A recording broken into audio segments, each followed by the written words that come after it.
All right, I see my levels good. Let me see some of your levels, Yovanna. Mic check 1 2 1 2. Mic check 1 2 1 2. Okay, that's perfect levels. Okay, I think we're ready to get into this. So let me let it pause. In 3, 2, 1. All right, y'all. Listen, y'all know who it is. Everyone's favorite Randi O. And guess what? I'm holding down Black, Educated, and Broke by myself today. But not for long, but just for today. All righty, so you know what it's me by myself. Y'all know I like to talk, so I had to get somebody on the show that I feel like can talk with me, but can actually talk about some dope, empowering, impactful stuff, yeah? So let me just first say a little bit about her, because before we started our show, y'all, she has so much information about chickens and about, how long it takes for them to hatch, about their membranes, how they're pasteurized, whether they're refrigerated. I was like, girl, you better let me know something. So it's like she's here on some women empowerment, coaching, fitness, wealth, all these things. But then she know about chickens. Like, I just love somebody who is very well balanced and knows several things.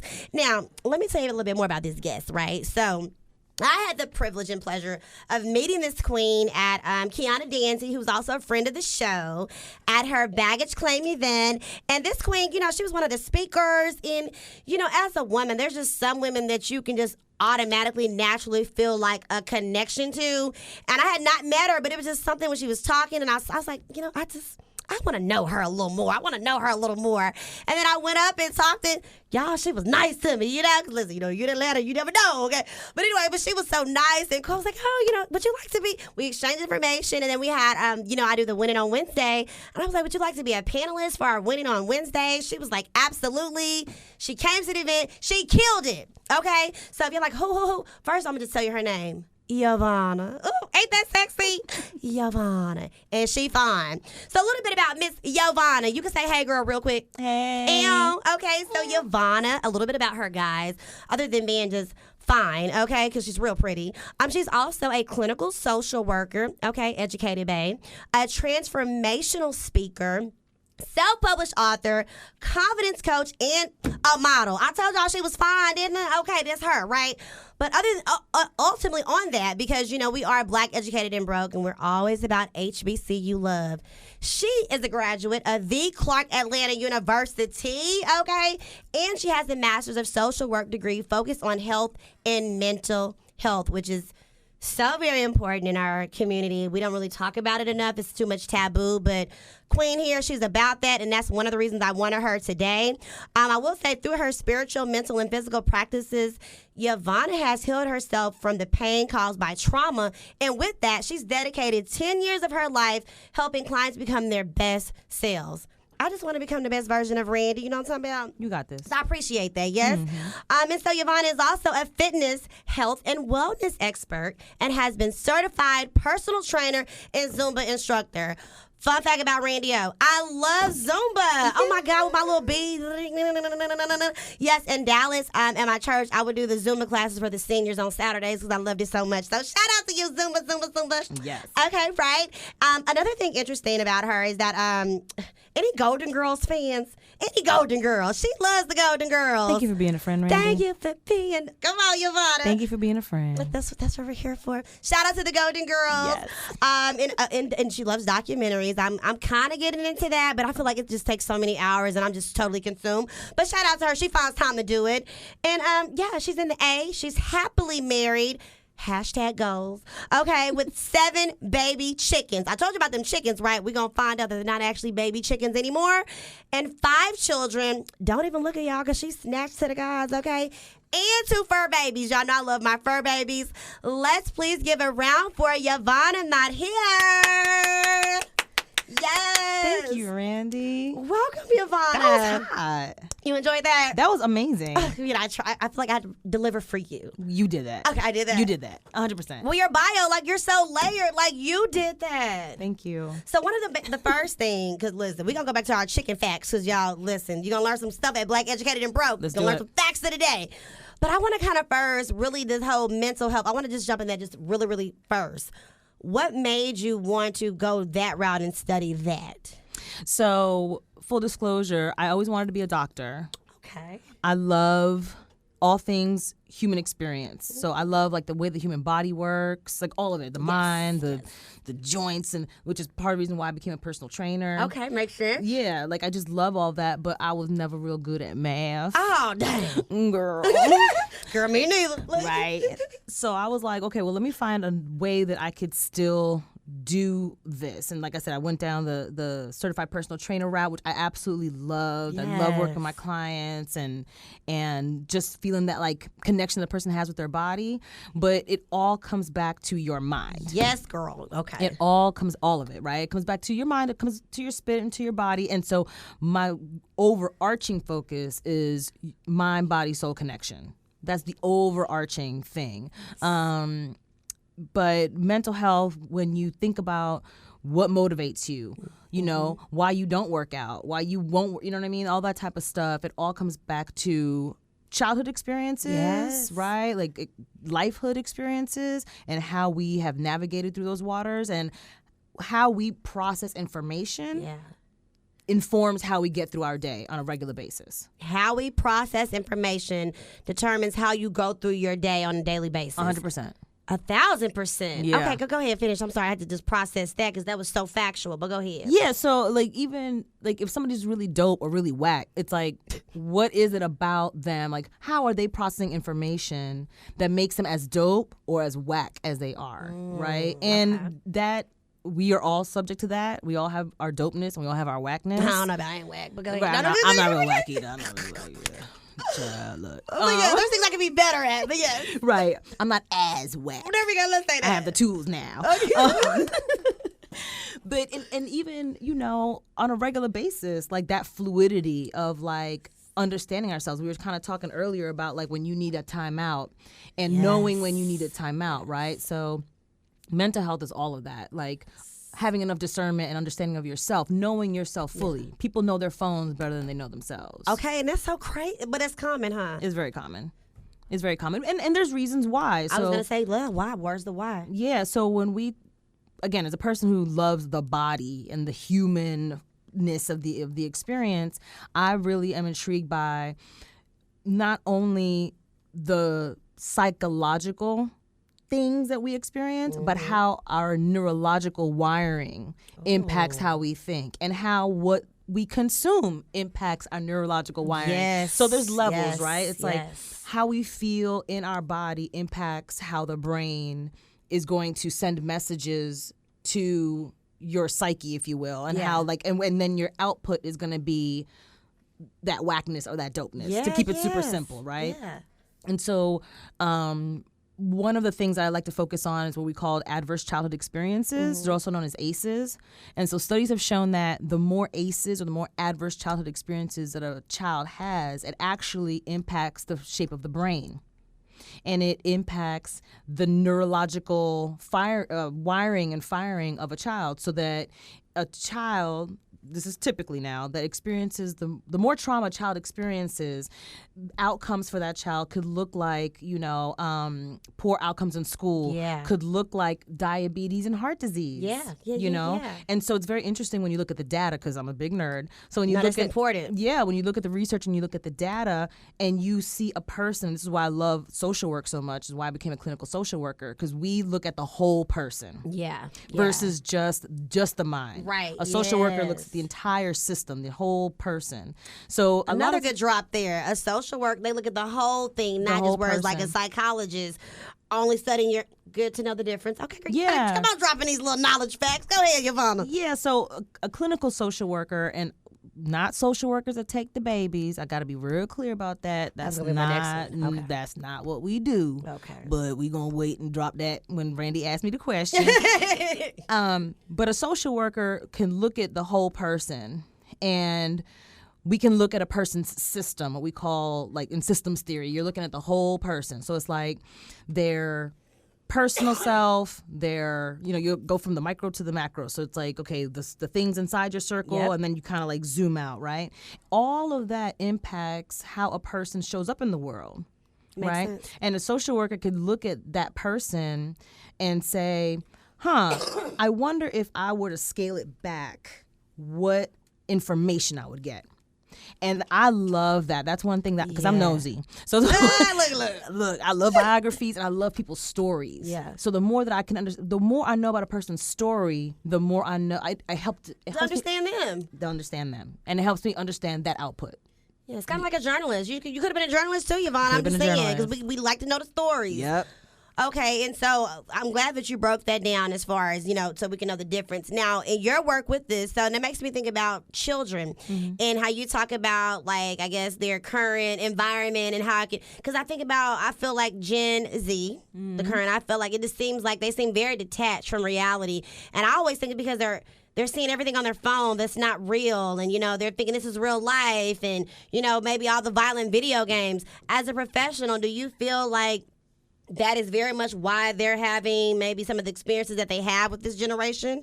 I feel like that's a component of it, but we also have to remember, and bless their hearts, that this is the 9/11 generation.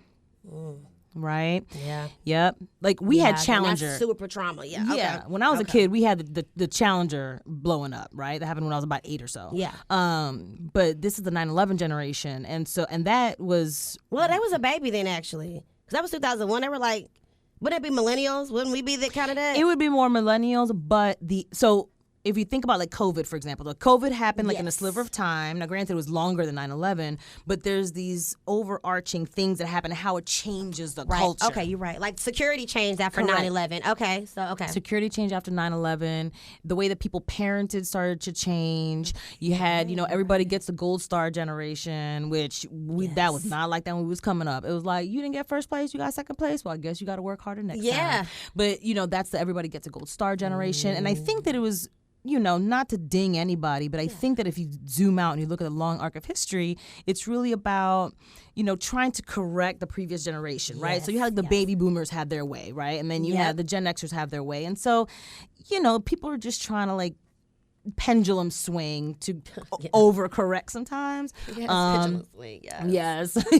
But certainly, and I talk to my husband about this all the time, I'm like, you are not going to tell me that devices do not play a major part, because although we've always had technology's always moved life evolving forward. Right, the wheel and the cotton gin or whatever have you, this is something else, right? Like I watched a deep fake yesterday and I was like, yo, like I knew it was a deep fake because it was based on like The Office. Yeah, right. The one with the yes, we were just talking about that. The AI. Yes. So I was like, okay, well, I know that this is a deep fake because I know that it's The Office. But if you don't have that, framework to know that's The Office, and that's across the generations too. Yes. So if you were to show somebody like my dad, right? I was gonna say, like our parents, like, right? Exactly. If you were to show our parents, he did that. I'm like, right? It's not real. It's not real, and that, as we're saying, that impacts everybody. So it's like younger people are questioning, well, what is real? Yeah. And that's always been like the existential question of life. Like, what is life? Yeah. What does it mean to be alive, right?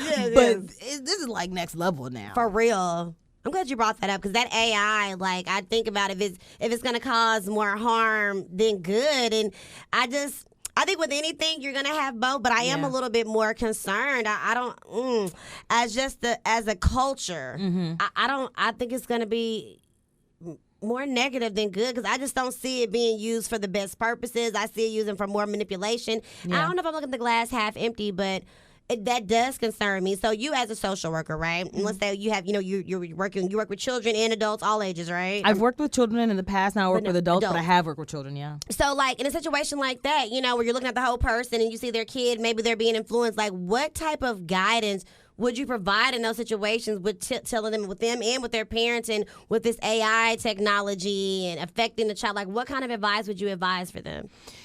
I always advise parents to be intentional about their parenting. I feel like it seems as though it has gotten really easy for parents just to kind of like give their kid a tablet and keep it pushing. Yes. And that does the child a disservice, because children are resilient. Yes. So let me say, children are resilient, okay? But resilience is also something that can be cultivated.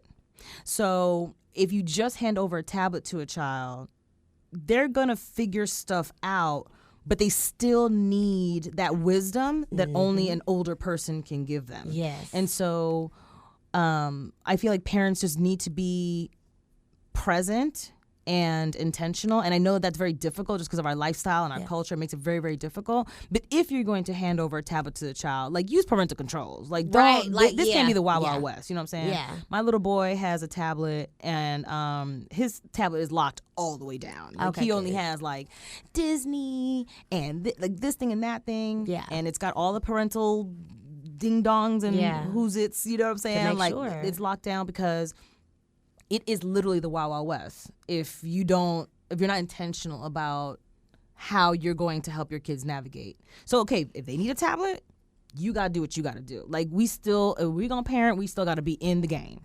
Yeah, I feel that. And that is the only way, I think. And we're just going to see how this turns out. Like, we don't know.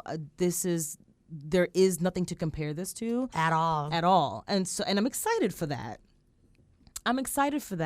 But again, as a person who does research and as a person who, like, thrives off data, I am concerned about what it will look like, what those outcomes will look like on the other end. Yeah, there we go.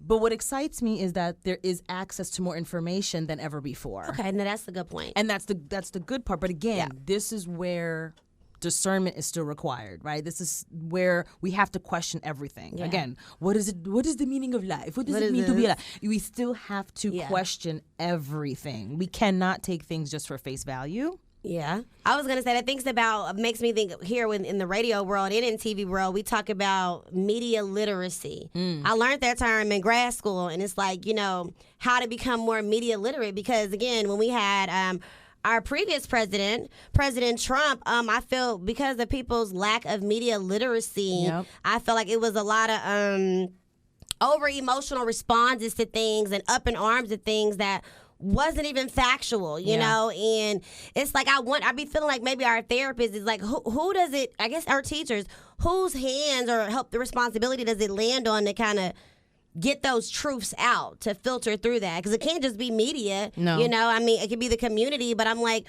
who actually helps to kind of get that truth out there? That's a really challenging question. And that's a question that we in the mental health space are frequently asking ourselves, again, especially as social workers, because we look at systems. Yeah. And we look at systems, and we particularly look at underprivileged systems.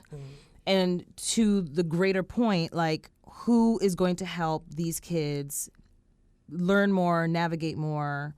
And we're also just really trying to figure that part out. But this is why I always say, particularly the parents, it is our responsibility. Like, we can't leave it up to the teachers, bless their hearts, and shout out to all the teachers. Shout out to y'all. We can't leave it just up to the media, because what's happening now is that people are just reading headlines and taking headlines as a story, and it's like, did you read the story? Did you see if it was clickbait? You ran with that. And so, it's a challenge, and it's really a call to parents to say, educate yourself further, right? Yes. Ask those deeper questions. Like, you don't graduate from high school or graduate from college and stop learning.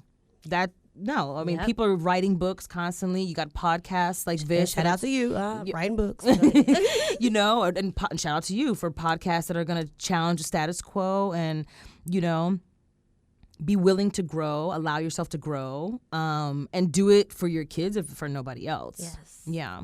Okay, let me find out you a good mom or whatever, Yovanna, okay? I think Let me find out. Mom. I think so. I don't know what my kids would say. Oh, whatever. They love you. Y'all better say I'm a good mom. Listen, she gonna find y'all, okay? But I want to kind of try to transition to this, because we're talking about all of this, and I know you're a transformational speaker, and I feel like some of these things you talk about may even intertwine in that. But if people don't know, how do you define what an actual transformational speaker is compared to just an empowerment or just a regular speaker? What's a transformational speaker for those who don't know?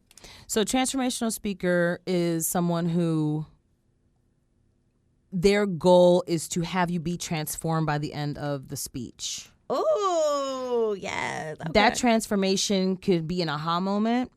That transformation can be a release, an unlearning. That transformation can be an acceptance. And a transformation is something that is individual. It's strictly yours, and everyone can take something different from it, right? And I think empowerment speaking and transformational speaking are 6 of one, half a dozen of the other. But the intention for me when I speak, when I'm on a panel, when I engage with people, is I want people to be inspired, be educated, and be entertained. And I feel like that component, that secret sauce, helps to transform people. People are transformed through comedy. People are transformed through education, and people are transformed through inspiration. And so that's one thing that I always strive to do when I'm with my audiences. And now, did you, like, by chance, maybe listen to a transformational speaker that empowered and inspired you to become one of your own? What led you to becoming a transformational speaker? So very few people know this. I'm going to say this on air. My childhood hero was Helen Keller. Really? Yes. Okay, tell us why. Because of what she was able to accomplish being blind and deaf at a time where, I mean, you was kind of out of gas. No, real talk. Like, real talk, right? And so the fact that she did such big shit with her life, and it was like she had to be who she was to so I was transformed by her story. Oh, yeah. I was transformed by, like, this, like, you know, I know what y'all say I am, but I'm gonna tell you who I am. You know, that, and when I was a freshman in college, I was part of the Black Students Union. Yeah, shout out to the BSU at FIU, Miami, Florida, right? And we were at a conference. And I saw Les Brown. Oh, good old Les Brown. Good old Les Brown. Good old Les Brown. But, you know, I'm transformed by, you know, Brene Brown. I'm transformed by Eleni Van Zandt. I'm transformed by Oprah Winfrey. I find inspiration and transformation through people's stories. Goes back to what you said. I love people's stories, and I really can find a transformative nugget in hearing people's, especially like overcoming stories, right? Because those are the good ones. Those are the good ones, those right? are the juicy ones, yeah. And so that's where I find my transformation. Those are some of the things that have inspired me. Okay, Yeah. and so you saw somebody, made you want to give that same to someone else. Like 100%. I wanted for them to take it and be empowered just as much as you. And how long have you been a transformational speaker? Girl, I've been talking my whole life. Well, I kind of teased that at the beginning. I said somebody like to talk just like me. Yes. Yovanna. But go ahead. I've been talking my whole life. But I'm also going to say, I'm going to piggyback on your last question about where I got the inspiration. So, a part of my story that's not necessarily in my bio, but when I talk about the trauma is I've been clean since 2006. Yeah. And my process of recovery was going through the 12-step program. Okay. Yeah, and I used to go to NA meetings. I would take my kids to NA meetings. But NA meetings always have speakers.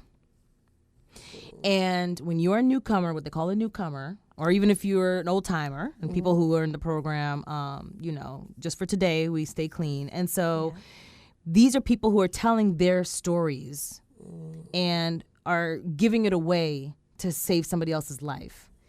And so while I've always loved to talk, and really this is always a dream that I've had for my whole life. It's a vision that I've had for myself, and this is like, I'm literally like in my purpose. Yes. But going through that and seeing those people tell their truth, tell on themselves regularly with the intention of saving someone's life, I was like, there's no greater gift. Deep. There's no greater gift. Yeah. And so, and then you take what God has given you, right? Because I can't take it for granted that, like, this is what the universe has granted me with. Granted me with the gift of gab. Yep. And then the story and the whole thing. So how long have I been doing this? Forever. Yes. And just like as I talk to you now, because you already probably heard that you have such a likable demeanor, but what touches me, I think one of the things that I connected with you is that I feel like you're empathetic. Mm-hmm. You're an empath. Yeah, I am. And I'm an empath. And sometimes, you know, you got his highs and lows. That's why I have to sometimes make sure I have to hibernate for sometimes because I'm like, I'm feeling everybody's emotions and now I'm super sad.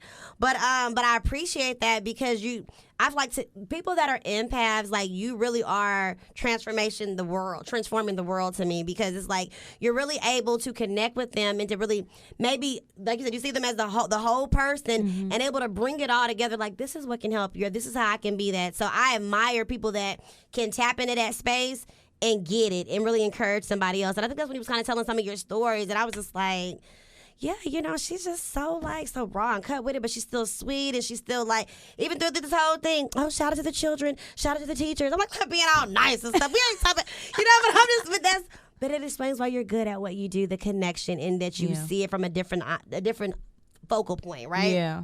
So thank you. One of the things I wanted to bring about here, you kind of mentioned it earlier, but I want to talk about this Zumba.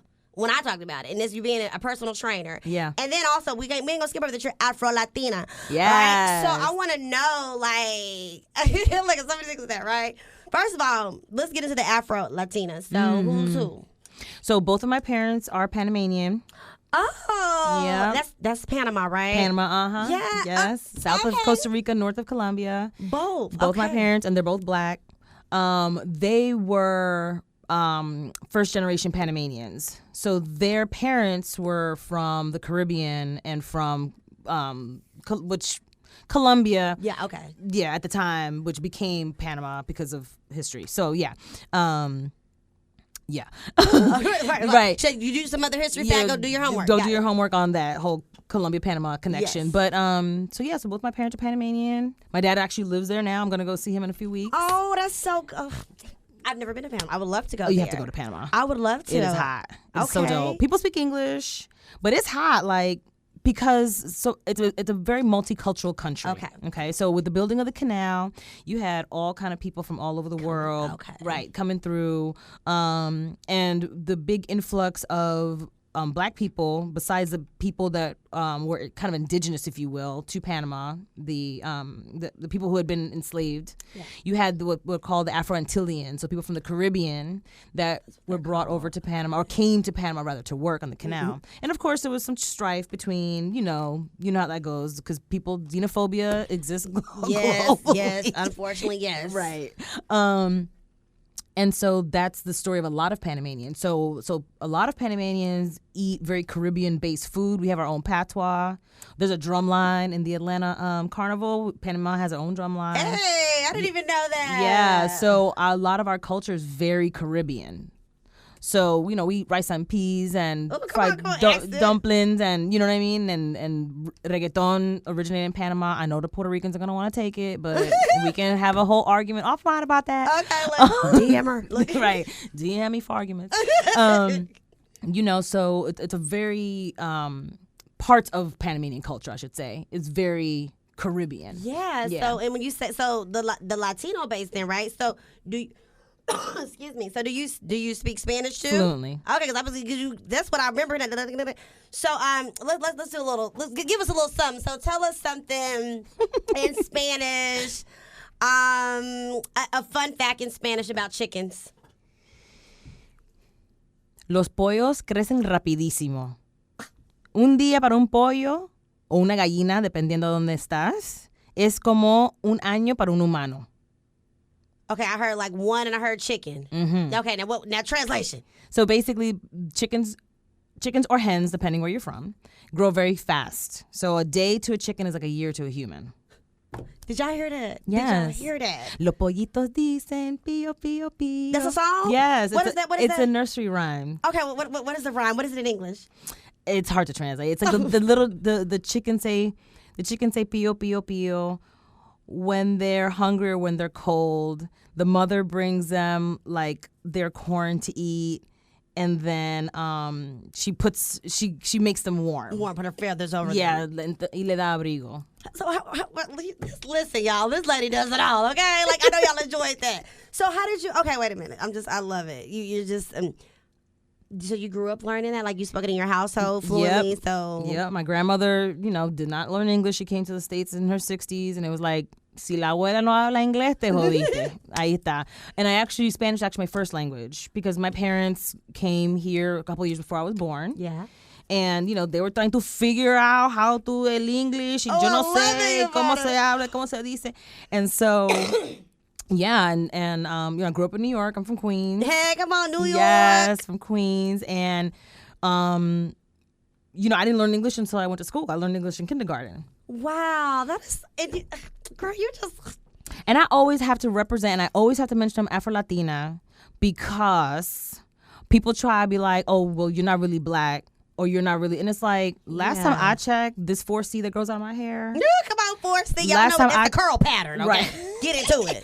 And last time I checked, my DNA says that there's Togo and Benin and Nigeria, you know what I'm saying? So frequently, actually, I used to have a YouTube channel called Latina 360 where I talked about the Afro-Latina experience, really to educate people, because I constantly had to like put people on like, oh, talking to other Latinos, oh, you speak Spanish? And it's like, homie, you know your grandmother looks just like me, right? Yeah. Because we know this anti-blackness is super real in the community. Globally. Yeah. So unfortunately. So it's always been my thing, be like, hey. And even with that is also reason why I went into mental health, because understanding how a person's culture and their identity and having to constantly like defend yourself and like describe yourself, right? And define yourself, that can really take a toll. I don't want to say on your mental health per se, even though that's real for some people. For some people it can, but it's the identity part of it. So when you are questioning your mental health and you're questioning your identity and constantly having to defend yourself, there's I don't want to say trauma, but there's a difficulty, there's a stickiness that comes with that, that you know can last a lifetime and really makes people question who they are and why they do what they do and what their motivations are. So that's another layer as to why I went into the space that I went into. Yeah. It made me think about she was from Love and Hip Hop. She was Afro-Latina, La Negra.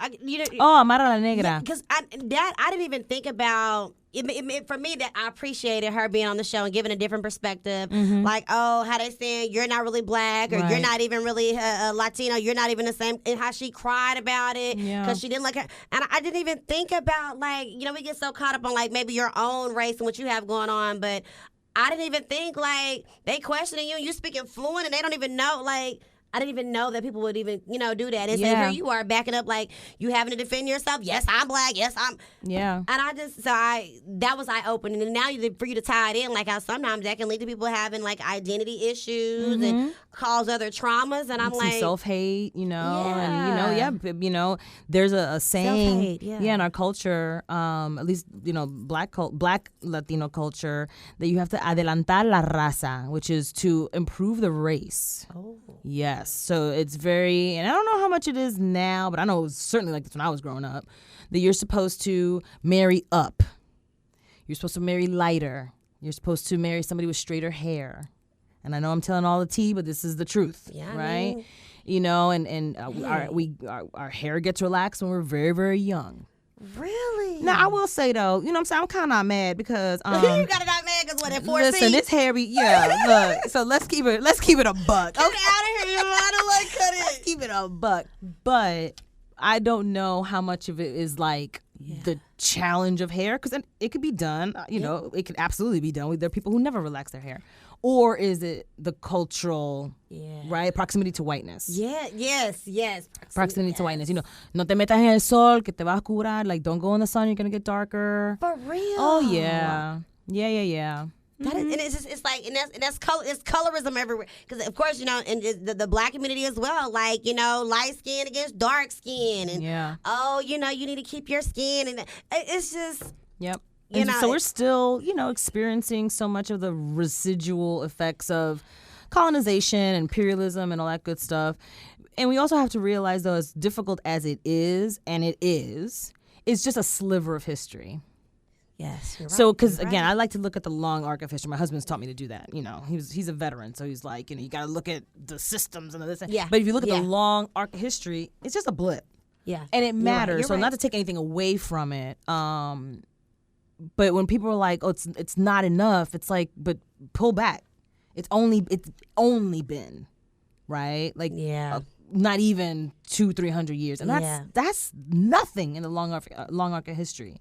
And so that's why to put it in perspective. Yeah. So, and when we talk about, again, mental health, there's an aspect that some people study called epigenetics, and we talk about the impact of trauma and the impact of I guess like familiar trauma, intergenerational trauma. One of my favorite doctors is psychologist Dr. Maria Buque, who's an Afro-Latina as well. And she talks about intergenerational trauma. She just came out with a book called Break the Cycle. And she talks about intergenerational trauma and, again, how that impacts our mental health, et cetera. But epigenetics is about how our genes can change based on experiences like bloodline experiences. Oh, like when we get another race and, have, that and like, for example, the impact of the Trail of Tears on the Native Americans. Okay. For example, and how that has what's the word I'm looking for? Not modified. I can't think of the word right now, but it's changed some genetic markers. And the same thing for us. You know what I mean? And so all of these things need to be taken into consideration. Y'all been learning so much today. Okay, go ahead. I hope so. I love it. Can we educate it? Can we educate it? And not broke for long if you are. Not broke for long, honey, yes.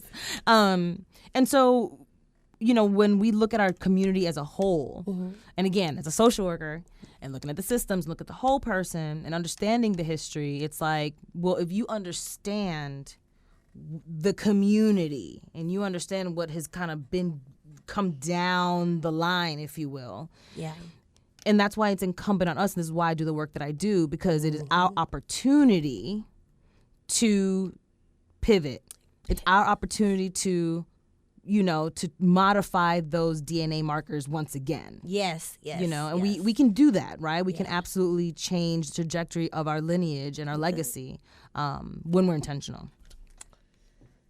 That's the Yovanna list. And girl, we can just talk all day because it's so many things that I think our listeners are going to be so excited with this episode. I hope so. So many things that they may have thought they knew, but they got clarity on, things that you've expounded on, and it's just really appreciative. I've been talking about, being dancing in Zoom, but we got into the deep history here, but I love it. I always tend to go there, so we can come back to Zumba. No, that's good. I appreciate it because we're educated and we want to be layered and want to know things, so I really appreciate you giving us all of that history, sis, okay? Yes. But what I will move on to is your upcoming projects. But first, because we talked about you being an author. Yeah. Thinking, she's a boss chick. All right, so we have this amazing book that you've written, okay? And it's called The Many Gems in Your Crown. And it's 7 ways to shine brighter from within. Now, in a, Spark Notes word, right? What is this essentially, because I can have my ideas, what I think, but I want you to tell me, what is this book going to be about? What is this for? So it is for the woman that is just looking to boost her confidence. And these are just 7 winning ways. Real quick, there's pages in there that you can leave notes, because we always be reflecting I love and when I wanting can to put notes down. Yes, honey, I always want to write stuff down. The things that have worked for me through my struggle, through my, mother hunger and my addiction and my lack of boundaries and my abuse story and all the things that have worked for me. So there's things that have worked for me personally that I've been able to acquire, but also whatever the tools I've acquired professionally. Yes.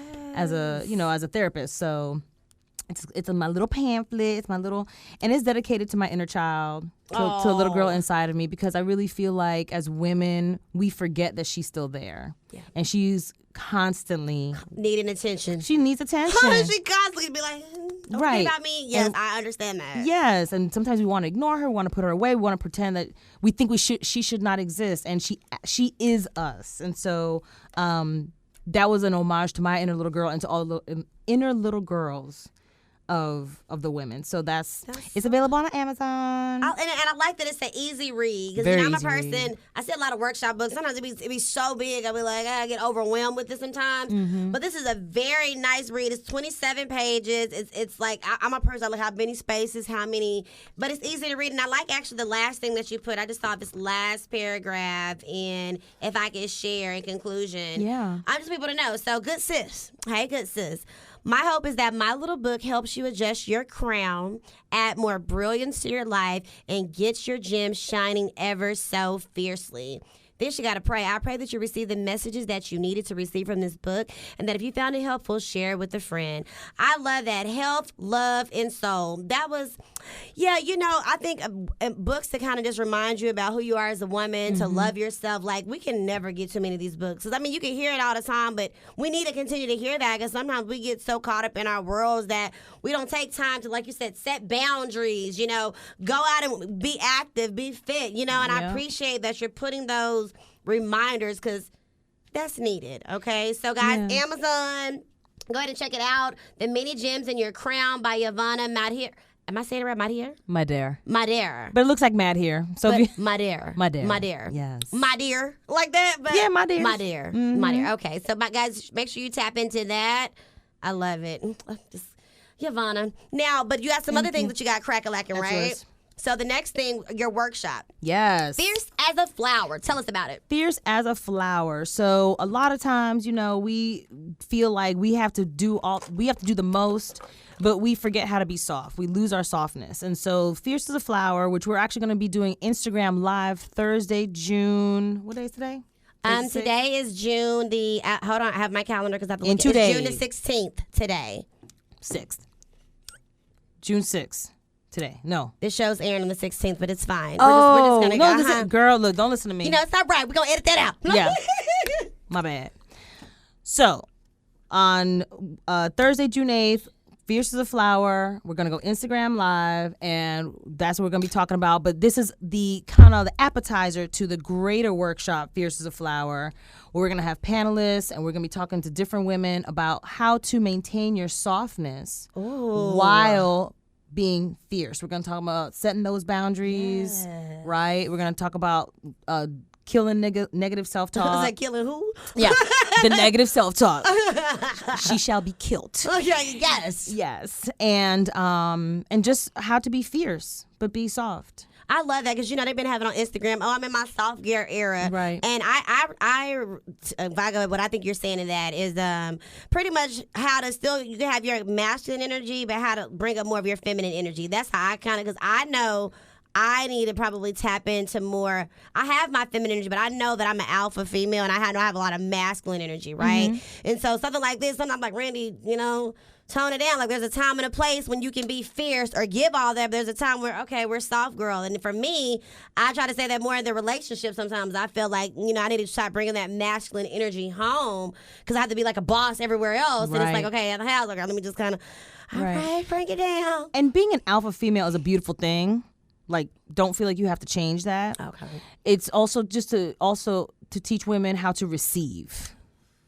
And so it's less about changing how you show up in the world and more about teaching you how to receive and setting those boundaries. Like you're a boss chick at work, and then, okay, the boundary that you create for yourself. Yes. Right? Because, look, we'd like to be like, well, I have to set a boundary because that person, I gotta. You're right.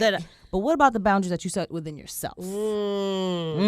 So those are some of the things that we're going to be addressing at Fierce as a Flower. Yeah. Yes. Woo, there's some boundaries I definitely need to set for myself. But okay, We all do. And boundaries are fences, not walls. This will come up again in the workshop. Boundaries are fences and not walls. But we're going to get into that. I'm not going to give you all the gems now. Y'all going to have to come to the workshop to hear more. That's it. Okay, now, I know you said, earlier this month, you guys had live, which they go to your social media. Can they still watch the live that you guys did? Yes, it will absolutely be pinned in my social media for sure. Okay, and then when is the bigger one that they can go to? We are still working on a date for that, but I will be going live addressing this quite a few times on social media because I believe in giving it away. Yeah. I believe in giving it away. And so, come on board. Guys, if you want to be fierce as a flower, okay, like she said, and also learning how to receive, I'm definitely going to be tapping into that. Yeah. Okay, so that's one of your projects. You also have the Pick My Brain. Yes. What's that? So a lot of people ask me all the time because, as you can see, I love to talk and I love random facts. Like if I could go on Jeopardy, I don't think anybody could beat me on Jeopardy. I'm surprised you never tried. I was actually going to the same weekend my mother died. I was going to go. Yeah, they had come to Miami and I was going to audition and I just haven't done it again. Understood. But don't try me when it comes to Jeopardy, baby. Oh, come on. So the Pick My Brain session just really gives whomever an opportunity to just sit with me and pick my brain and just ask questions, whether it's mental health questions, it could be fitness questions, it could be questions about chickens. It could be questions about, the family system, parenting, healthy relationships, a plethora of things. So you get to pick my brain for an hour. They have to pay for this? Or? Yes. I'm about to say, because they may get some jewels. So. Yes, because, picking a person's brain, it requires a lot of effort. Yes. But you take a lot from it. And we were talking about being transformed. Information is transformative. So, yes. Again, Sean, she's doing it again. All these freaking gems dropping. Information is transformation. It is. All right, it is. Okay, all righty. So pick my brain for some coins. I love that because clearly you're intelligent. You know a lot. You're super connected. So that sounds like that's going to be a win-win for that. And then the VIP Rockstar Coaching Programs. And for the record, I know originally we were like Coach Yovanna, but as you said before the show, I'm more than just a coach. I'm several things. So we're just going to be Yovanna Rocks. That's right. So let's talk about this Rockstar Coaching Program. So I'm Yovanna Rocks, the confidence boss. I help Gen X, high-achieving Gen X women gain confidence in their personal lives the same way they have it in their professional lives. Okay? So this Rockstar VIP, you get to spend an afternoon with me.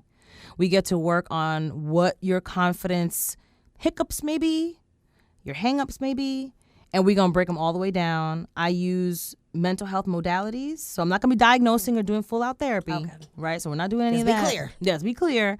However, we're going to use mental health tools to help you navigate through those waters and leave you with tools so that you could become the more confident self. So same way you're a boss in the boardroom, you could be a boss in your home. You could be a boss within yourself, and you could feel like a more whole person, mind, body, and soul. You're more well-rounded. Absolutely. So is this kind of like a life coach? Yes. Yeah. Would you identify as a life coach? I would identify more as a confidence coach. Okay. What's the difference? I specifically deal with where your confidence pain points are, which goes through your whole, right? It's like, right. Because we're holistic people. Yes. But when you're confident, when you feel confident, you can attack and tackle everything else in your life. Yes, that's very true. Yeah. Which is probably why that goes back to the fitness. Like if you feel good on the outside and you're feeling good in the it all just comes out. It all just comes out 100%. Okay, and if they want to find out more about your VIP Rockstar Coaching Program, how can they? You're going to go to www.yovannarocks.com/services. Boom. But if they just go to your website, they're going to catch all the good stuff you catch got all of popping, it. right? You want to follow me on Instagram at Yovanna Rocks, go to my link tree. It's all laid out right there in my link tree. So, Yovanna, as someone, as we're going to wrap this up, that's, very layered, you've done a lot, you know a lot, you're very impactful. Like, what is the ultimate goal for you? Like, what is, because you already said I'm living in my purpose, I'm doing, but what is the ultimate for you? If Elania Van Zandt and Brene Brown had a baby. well, listen.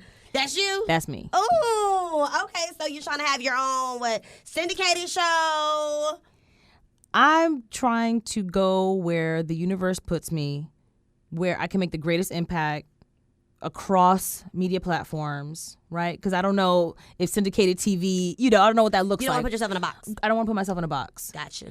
But I certainly want to make a global impact, connect with people, particularly women. Yeah. But connect with people and just, like I said, inspire, educate, and entertain people so they can become the highest version of themselves. And that's the vision that I've had for myself since I was a child. That's why I've pursued the things that I've pursued, and I live the way that I live. And successful in obtaining them. Yeah, thank you. And I live the way that I live, and I feel like the goals and the dreams that we have for ourselves, those are all divinely inspired. I agree with that. I yes, the Lord guides my steps, okay? Yes, so it's just a matter of doing what you need to do in order to achieve those things, and it's not in vain. And so, and everything that I do it from a place of love. Yeah, like every single thing that I do is like love for myself, love for my clients, love for the community, and just being a vessel for God and the energy and the work and God's work, like. Look, just throw some sprinkles on her already. Just all the sprinkles and stuff, right?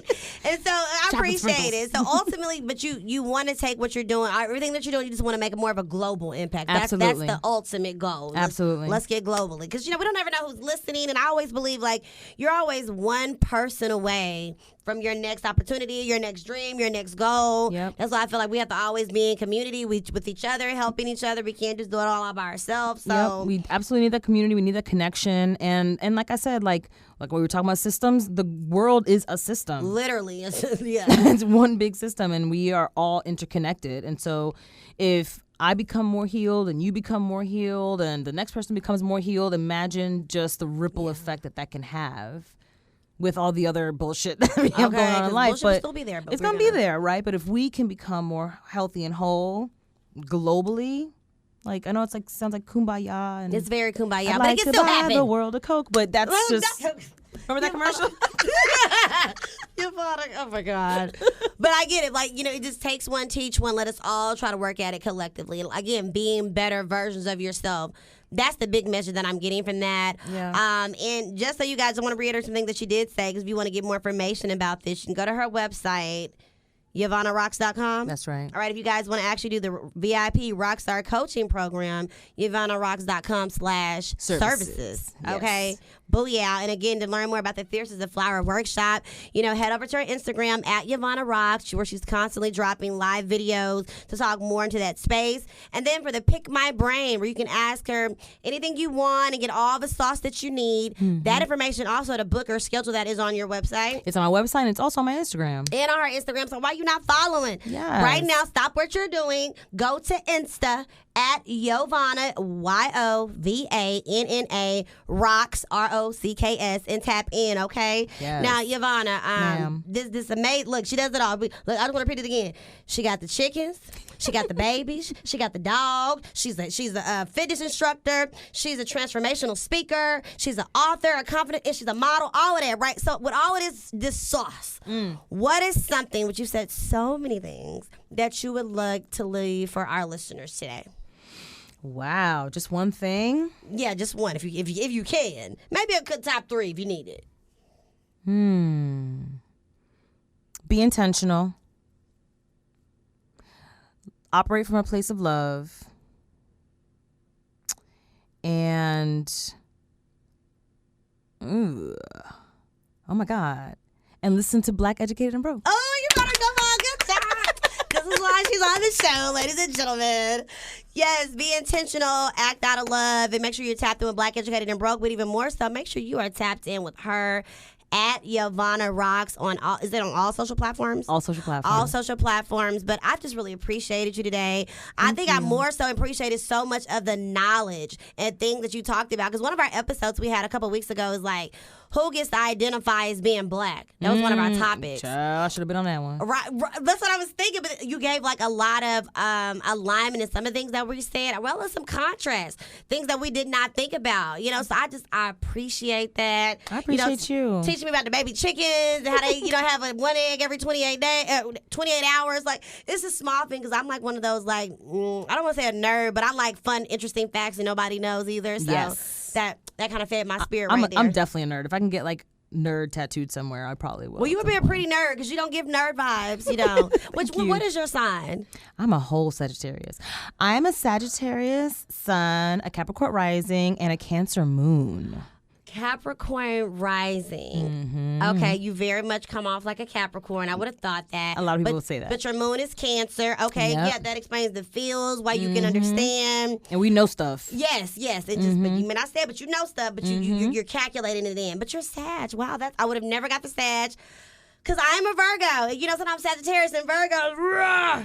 But my comadre, shout out to my comadre, Sandra, if you're listening. She's a Virgo, and me and her, like, some of my favorite people are Virgos. and some of the people that I do not like are Sagittarius. But however, let me tell you, you ain't one of them. And it's probably because of the other things. But let me say, here's my thing. Yeah. I'm a Virgo sun. Okay. My rising is Gemini. And my moon is Leo. Intense. Yes. Intense. But it could be that rising Gemini with the Sagittarius, because the Gemini and Sagittarius are the polar opposites. Yes, on the. and sometimes they're too. I'm like, wait, focus, come back. Right. It's too sporadic sometimes. But then, then I want to turn up too and be the life of the party like them. So I love Virgos though, because y'all about your business and y'all like to do things right. And my Capricorn 100% appreciates that. Yes, that's why I'm like, you was on time. Shout out to being on time, had a lot of information, was prepared. And I'm just grateful that we had to have this more moment. This is our second encounter. And each time is just really nice, and I appreciate it. For the more encounters. Yeah, we gotta listen, because you about to be global and shit. So I gotta be a part of that. From your lips to God's ears. Minus the curse word. Minus but all right, the curse guys, so make sure that you guys are tapping in to all things Black, Educated, and Broke, guys. Make sure you head up to our website. Yes. Catch up on our last episodes. Head over to our social media, where we're going to have all these beautiful pictures of the Yovanna. Okay? What did she say? I want to say it right. It ain't mad here. You said it was Madhere. I almost said it. It's all right. Listen, when I first started dating my husband, because had reservations or I don't know what. And I go up and the reservations like, yes, under Madhere. It was very early in our relationship. Oh, and my husband's a very proud Haitian man. I was like, he had to correct it. And let me tell you, shout out to the whole Madhere family because we have a hashtag that is Madhere is a brand name. Ooh, so let me not mess it up. Okay. Yeah, it's okay. I have to give everybody grace with that. But if you literally Google like Madheres, like the Madhere family is no joke. So he kind of pulled me in my little shirt and he's like, "Don't ever mispronounce my name again." I was like, "Yes, sir. I'm sorry." And this is early in the relationship. I mean, it ended up working out, but I love it. Look, several years later, here y'all are. Yes. Okay, but no, we definitely appreciate you, Yovanna. Thank you. Shout out to Sean holding it down behind the camera today. We appreciate him, guys. So as always, stay tuned with Black Educated and Broke, and we see you guys next time. We out. Peace. And